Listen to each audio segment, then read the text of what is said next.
ਜਨਾਜ਼ੇ ਸ਼ਾਮਲ ਹੋਣਾ ਸੀ। ਇਹ ਵੇਖੋ ਇਹਨਾਂ ਦਾ ਵੀ ਨਾਲ ਤਮਾਸ਼ਾ ਸ਼ੁਰੂ ਹੋ ਗਿਆ ਜੀ। ਬੜਾ ਕੰਮ ਸ਼ੁਰੂ ਕੀਤਾ ਹੈ ਇਹਨਾਂ ਨੇ। ਇਹ ਇੰਨੀ ਠੰਡ ਦੇ ਵਿੱਚ ਬਜਾਏ ਅਜੇ ਠੰਡ ਹੀ ਨਹੀਂ ਕੋਈ ਨਹੀਂ, ਲੇਕਿਨ ਇਹ ਵੀ ਕਿ ਮਿਹਨਤ ਕਰਕੇ ਕਮਾ ਰਹੇ ਨਾ। ਨਹੀਂ ਲੇਕਿਨ ਕਿੰਨੇ ਕੇ ਪੈਸੇ ਹਨ? ਕੁਛ ਵੀ ਨਹੀਂ, ਐਵੇਂ ਬਸ ਇੱਕ ਆਪਣਾ 100 ਵੀ ਨਹੀਂ ਹੁੰਦਾ ਹੋਣਾ। ਨਾ ਨਾ 100। अस्सलाम वालेकुम वरहमतुल्लाहि वबरकातुहू। सुभान अल्लाह व बिहम्दिही सुभान अल्लाहिल अज़ीम। अल्लाहुम्मा सल्लि अला मुहम्मदिन व अला आलि मुहम्मद। आज 31 अक्टूबर 2025 है और हम एक जनाजा में या तदफीन में शिरकत के लिए इस वक्त यहाँ पहुँच गए हैं कब्रिस्तान के करीब। ये फ्रैंकफर्ट के कब्रिस्तान से थोड़ा दूर है, बाद विल्बल जो इलाका है उसके किनारे पे, लेकिन ये शुमार फ्रैंकफर्ट में ही होता है। तो अभी आपको वहाँ लेके चलते हैं। कोई भी कब्रिस्तान हो तो वहाँ जब लोग आते हैं तो सबसे पहली प्रॉब्लम उनको होती है पार्किंग की। फ्रैंकफर्ट के अंदर जो कब्रिस्तान है वहाँ आपको फ्री पार्किंग नहीं मिलती, लोगों को ढूंढनी पड़ती है। लेकिन जैसे ही हम फ्रैंकफर्ट से 2-4 किलोमीटर या 2 बाहर निकलते हैं, ये बाद विल्बल एक इलाका है साथ मिला हुआ फ्रैंकफर्ट के, यहाँ जो कब्रिस्तान है इसमें ये आप देख पा रहे हैं कि खुली पार्किंग है, लोगों को कोई मसला नहीं है। तो अभी हम चलेंगे अंदर और बाद में फिर आपको तारफ़ भी करवाएंगे कि किन की नमाज जनाजा में और तदफीन में आज हम शामिल होने की तौफीक पा रहे हैं। ये तो आप जानते हैं कि नबी करीम सल्लल्लाहु अलैहि वसल्लम ने जो इसका सवाब बताया है किसी की नमाज जनाजा में शिरकत का और फिर उसके बाद तदफीन का, वो बार बार आप उसका जिक्र सुन चुके हैं। ये इसकी दीवार से और एंट्रेंस से आपको अंदाज़ा हो रहा है कि ये कब्रिस्तान फ्रैंकफर्ट जो ज़्यूडफ्रीडहोफ है उससे काफ़ी डिफरेंट है। हर इलाके में जहाँ भी आप जाते हैं आपको हमेशा थोड़ा मुख्तलिफ तरह का जो नज़ारा देखने को मिलता है। जैसे ही हम इसके अंदर एंटर होते हैं तो आपको नज़र आ रहा है कि ये काफ़ी ज़्यादा खुला कब्रिस्तान है। कुछ इसके हिस्से बनाए गए हैं बिल्कुल शुरू में, लेफ़्ट साइड पे आप देख रहे हैं, फिर इसके पीछे बड़ी ज़मीनें खुली पड़ी हुई हैं और यहाँ मुख्तलिफ़ कौमियतों को भी अलाट किए गए हैं हिस्से। लेकिन जो सबसे बड़ी बात इस कब्रिस्तान की है वो ये है कि यहाँ आइंदा आने वाले चंद सालों में इंशाअल्लाह ताला अगर ये मंसूबा कामयाब रहा तो यहाँ जो मूसियान हैं उनके लिए बहिश्ती मकबरे के लिए एक जगह पीछे ली गई है और यहाँ काम चल रहा है। इंशाअल्लाह ताला आइंदा चंद सालों में जो मूसियान हैं उनके लिए यहाँ एक हिस्सा जो है वो मुख्तस हो जाएगा। अभी ये सामने हम आहिस्ता आहिस्ता पहुँच रहे हैं, इंशाअल्लाह नमाज जनाजा होगी, फिर बाकी मनाज़र आपको। बात यह है कि अल्लाह ताला ने जिस इंसान को दुनिया में भेजा है वो अपना किरदार यहाँ निभा के एक दिन यहाँ से चला जाता है और उसके जो करीबी तरीन अजीज़ होते हैं, बच्चे या उनके मगर कोई बच्चा है तो वालिदैन या कोई अजीज़, तो वो असल तकलीफ़ में, बाकी जो दोस्त होते हैं मिलने वाले जो धारस बधाने वाले वो आते हैं चंद मिनट के लिए, इस तरह जनाजे में शरीक हुए, तदफीन में शामिल हुए और उसके बाद फिर अपने अपने। अब देखते हैं कि यहाँ थोड़ी देर के बाद इंशाल्लाह नमाज जनाजा होगी और फिर हम ये जो खुला और वसी कब्रिस्तान है इसमें वो जहाँ जो किता मुख्तस है वहाँ जाके तदफीन का मराहिल में शामिल होंगे। तरफ हम खबरें सुन रहे हैं कि सूडान के अंदर रोज़ाना कितने कितने हज़ार जो लोग हैं उनको कत्लेआम किया जा रहा है और पूरी दुनिया खामोशी के साथ देख रही है तमाशा।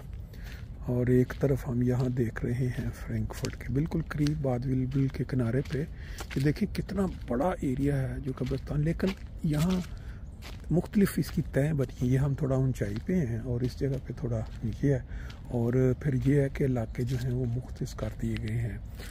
इसमें मुसलमानों के नाम ज़्यादातर नज़र आ रहे हैं यहाँ पे। कब्रिस्तान जब पुराना भर जाए कोई तो फिर उसका वो अंदाज़ा हो जाता है कि इस तरह जैसे आप अक्सर देखते हैं ज़्यूडफ्रीडहोफ, लेकिन यहाँ पे इस जंगल के अंदर इन्होंने मुख्तलिफ जो हिस्से हैं वहाँ मुख्तलिफ लोगों के लिए मुख्तलिफ कर दिए हुए हैं।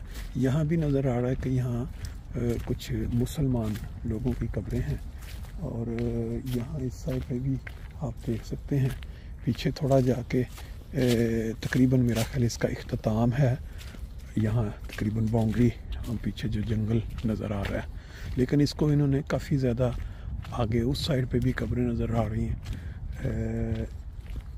اس طرف کچھ اپنے ہمارے جو احمدی احباب، اب ان کو تلاش کرنا پڑے گا، کیونکہ جب کوئی قبرستان بہت کھلا ہو اور مختلف جگہیں مختص کی گئی ہوں تو پھر اس میں یہی ہے کہ انسان گھوم کے ایک تو وہ زیادہ قبروں کا نظارہ بھی ہو جاتا ہے، اور پھر یہ بھی اندازہ ہو جاتا ہے کہ یہاں کون کون سی قومیتوں کے لوگ جو ہیں مختلف علاقوں میں یہاں تک مدفون ہیں.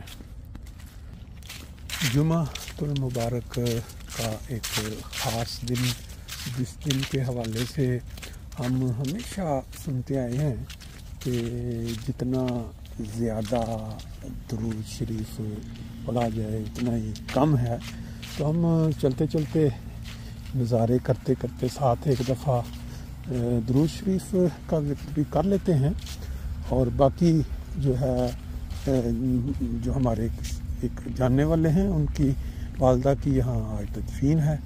تو وہ بعض اوقات ایسا بھی ہوتا ہے کہ بعض جو فیملیاں ہیں وہ اپنے کسی فیملی ممبر کی ڈیوٹی لگا دیتے ہیں کہ جی آپ فیملی کے لیے یہ بنا دیں. تو وہ بھی ٹھیک ہے.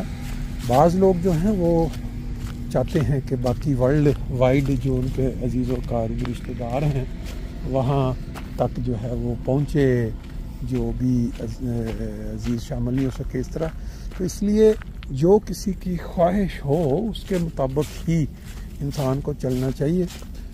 اب اس فیملی کی خواہش یہ تھی کہ ہمارا جو پرائیویٹ ایک دوست جس کی ڈیوٹی لگی ہوئی ہے وہ، تو میں نے اس کی خواہش کے احترام میں، ابھی پروسیس چل رہا ہے ادھر تدفین کا، تو میں نے یہ مناسب سمجھا کہ چلیں باقی کا جو نظارہ ہے وہ بھی دوستوں تک کروا دیا جائے. یہ دیکھیں کس طرح مختلف حصے جو ہیں وہ قبرستان کے اندر بنا دیے گئے ہیں، اور قبروں کی نوعیت بھی ڈیفرنٹ ہے، مطلب کچھ کیسے نظر آ رہی ہیں کچھ کیسے. لیکن ایک چیز بڑی کلیئر ہے کہ اوپر جو بسم اللہ لکھا ہوا ہے وہ یہ اظہار ہو رہا ہے کہ یہ مسلمان ہیں، خواہ وہ اللہ اکبر بھی لکھا نظر آ رہا ہے. یعنی یہ ترکی، افغانستان، ایران، یہاں مطلب اس طرح کے کافی لوگ ایسے ہیں جن کی قبریں یہاں موجود ہیں. اور اس کو جب اسی سے نکل کے بیچ میں ایک دو پلاٹ خالی اور پھر آگے جا کے نظر آ رہی ہیں کچھ قبریں. اللہ تعالیٰ ان سب کے درجات بلند کرے.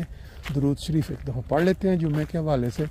اللہم صلی علی محمد وعلی آل محمد کما صلیت علی ابراہیم وعلی آل ابراہیم انک حمید مجید. اللہم بارک علی محمد وعلی آل محمد کما بارکت علی ابراہیم وعلی آل ابراہیم انک حمید مجید.